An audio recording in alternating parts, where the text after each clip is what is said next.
This is the house that Mom and Dad bought at 13 Farmington Drive in Brampton, and Dad took this shot during a visit in January 1964 to see how the construction was coming along.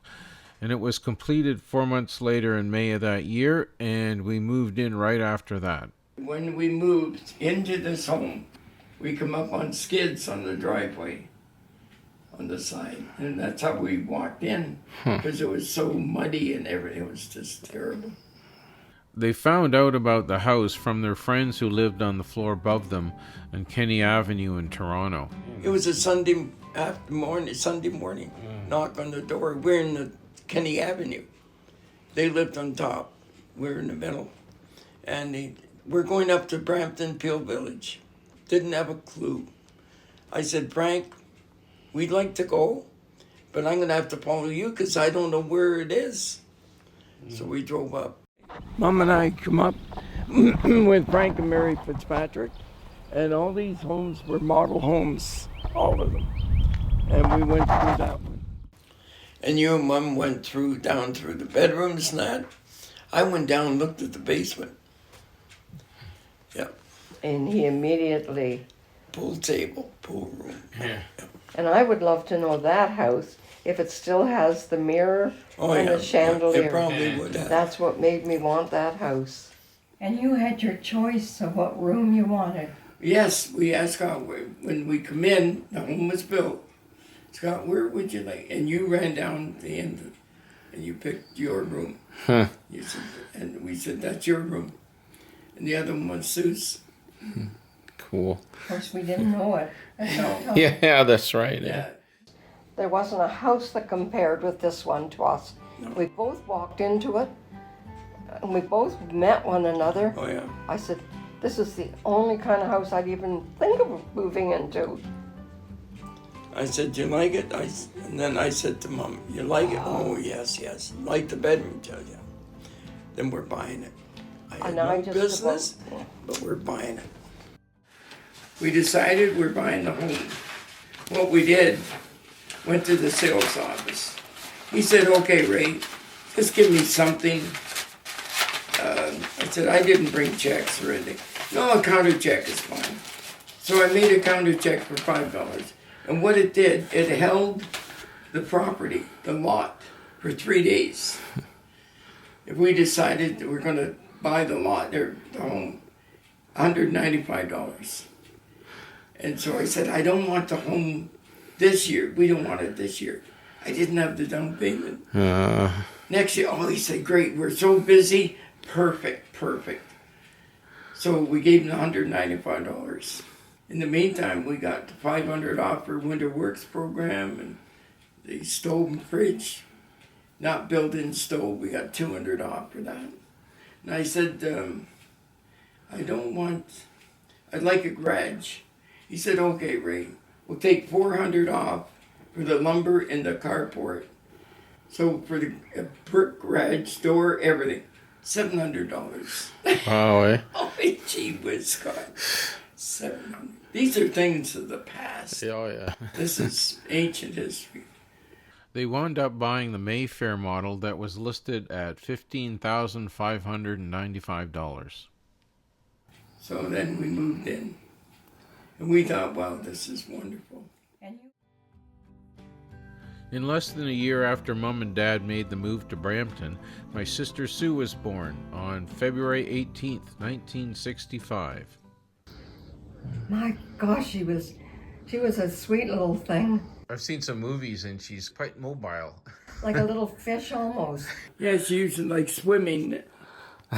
That's how So she did crawled. it. Yeah, that's how she crawled.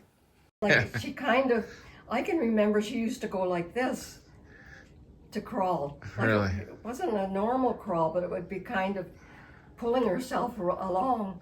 Really? And Dad would say the same thing. So how was she as a little kid, like a little toddler? A quiet, loud? Quiet. Is that right? Oh yeah, never stopped talking. Never stopped talking. I used to say, Susan, for Christ's sake, will you shut up and sit down? God damn it, you just... Christ. She was a very loud. She let herself be known. She liked to play with things, touch things. Like she wasn't interested in just going watching a movie or something like that, or looking at books. Like Dad built her that dollhouse, and we could go in there say even 11 o'clock at night, 12, and all you could see was her little feet under that dollhouse. Oh, really? And you could see her moving and her little hands going all over the place with the furniture. Just loved it. Well, I built a dollhouse for her. And I would get one day, getting dressed, all dressed, going down the hallway. And I look in Sue's room, it's completely dark. There's Sue in a little stool and a small table with the dollhouse. And she had all the lights on in it. And just moving the furniture around. Not a word, never said boo, but just played with it. Never forgot it. Yeah, that was a beautiful sight. Now the thing of it is, she has that house now, and I'd love to have it here. Dad's skills for creating and building things didn't stop at the dollhouse. Dad had almost every tool under the sun, and he put them to good use on many renovation and maintenance projects around the house. One of the bigger projects was installing the interlock stone driveway, and it's still standing strong 4 decades later. Mom said, "Why don't you do the driveway?" I said, "That's a lot of work." No. So we called Len Watson Sunday. Len come over Monday morning. He said, "Yeah, I can do that for you." Excavation. And he took out a full triaxle tractor trailer load of clay heaped. You will not get that from anybody except Len. And he took all the asphalt out, put it on the road. It was so deep up at the top. He took that and buried it right in that hole. And that's why it never moves. The foundation is just like concrete. So Len did the excavation, and then he recommended a concrete crushed run. So we used about 32 yards, heavy stuff. So that's what we did, crushed limestone on top. And I left it for 3 months, just let it settle. And then I started the driveway in September. It took me 2 weeks, 7 days a week to put this stone all down. To me, the part I didn't like the most, we had to keep sweeping the driveway. Oh, okay. So Monday, I'm pouring sand into interlock. Mom said, "Well, I'll give you a hand." I said, "Okay." I took one wheelbarrow of sand down the bottom. And Mom said, "This is work. This is work." I thought, what the hell? I did 2 weeks on my knees doing it. Tired of sweeping. And Cameron was there most of the time. And they'd sit in the garage and watch me do the work. Oh, yeah. Sue come down one day to help me. And we both laughed. And Rosemary Beatty said it was nothing but laughter. That's all she heard was doing the driveway. Those stone columns with the lights were installed prior to the interlock driveway, and all other stonework in the front and backyard. No. All right. So these stone lights. I was at Ford then, worked at Ford, and we had wooden lights here with a little fence, and they got knocked off one day. So Mom and I went down and picked out the stone. So I'd put 1 row of stone a day after work at Ford. I'd go out and do it. And this has the light in it too, which is pretty cool. Oh, yeah. And I think I left a time capsule in one of these. Did you? Yeah, I Did think you so. want to look? Yeah, let's look. The white fences that Dad's talking about provided a backdrop for many family pictures over the years. There's one of Scott and Sue. Now here's the wooden fence. Yeah. Now a neighbor backed into it, knocked it over. Who was It's that? hard to believe, wasn't it? Bob Flindle. So I said to Mom, I said, "Well, I'm going to put a stone lights in." kids Here's probably- another of the fence, the gates. Now they stopped building those down the street. They did not add those lamps on. Here's your adorable sister and you. Back in the 70s, our Uncle Bill Van Slingerland, he did some landscaping work, and he came by to offer Dad some help to spruce up the front lawn. So Bill just came in one day after work and... Yeah, he helped me with it. Yes, he did. I sculpted the tree. sort of shaped it. Well, yeah. Going around. That's what I did. Right. That's a blue spruce. That's a Back in the winter of 65, you can see how I'm even taller than that tree. And over the years, it just grew and grew into the gigantic beauty that it is today. And I think if 13 Farmington Drive ever had a flag, that blue spruce would be right in the center of it. I watched them plant that tree, haul it off a truck, shoved it in the ground. That was it. I thought, well, it's not going to last. Well, it did. It sure did. What happened with this street?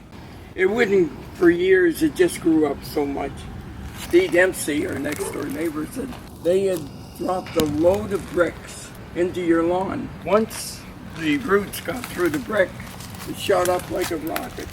Oh yeah, huge. Ron White said, hey, we can get 20-foot board feet out of those things. Oh, he was excited. But it gives a lot of shade to the home, our home, in the summer and winter. Mm-hmm. It really does, Scott. Over the years, Dad completed a number of projects in the backyard, and in this Google shot you can see the stone fish pond and pathways, and notice how large the big blue spruce is covering up the front part of the house. And of course there is Dad's F-150. The lid at the side of the house was one of the first projects that Dad completed. Mom said, could we have a picnic table or something by the garage? I said, okay. So I did that. Now she said, the sun comes around, it's too hot. So I made up plans, went to Brampton and got the building permit for the lid. And that's been up maybe 50 now. Yeah, it was a 70s thing, right? Yeah. Now this has done well, this lid, over all the years. Oh, Scott, it's all cedar.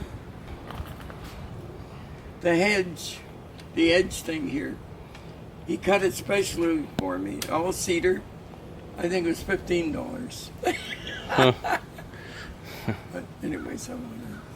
And then you used to have sweet peas all along And we here. had sweet peas up here. I still left the hooks up. No. The backyard looks great today, but it sure took a lot of work to make it like it is. Now I started here. I did 10 feet a day. Put it in. Definitely stood the test of time. It's Well, what's under there? It was a good, at least 8 inches of crushed limestone, at least. Okay, there's an 8-foot circle. I thought it'd be nice to have a circle here. I haven't really noticed how tall those pine trees Oh have yeah, gotten. okay, that pine tree, see that one there in Yeah. the corner? Bill, Joanne's husband, said, Ray, I've got this tree, do you mind? Can I just plant it in the corner and I'll come by and pick it up one day? Well, he never did. Look at the bloody tree. The fish ponds, was that your idea or did? Yeah, my idea. Yeah, I had 2 of them, one there in the back and one on the side. And I had fish when I come in the side, in the entrance. The fish would come up and swim towards me, beating. Really? Oh yeah. Yeah. And they got pretty big too, right? Yeah, they did, Scott. Some of them, well. And lots of digging was involved. Well, regulations for underground wiring had to be 2 feet below ground. Grand total of 51 feet I dug. I even broke a spade. Oh, geez. The metal fatigue it broke, really. How long did it take you to do that? Oh, gosh. A good week or more. So it worked out well. But In this picture you can see the results of two different projects, and the first is the steel roof that Dad installed with his buddy and family friend Ron White, and the other is the chimney associated with the fireplace that was installed by Albert Princess in the early 70s. Yeah, the fireplace, Albert Princess. One man made the whole entire thing, plus the chimney. The whole thing, everything. Beautiful. Works like it's well. Mom would bring him down chocolate cake. He loved chocolate cake. And he'd have that with tea or coffee. And he'd just sit there and figure out the stone to do next. That's what he did.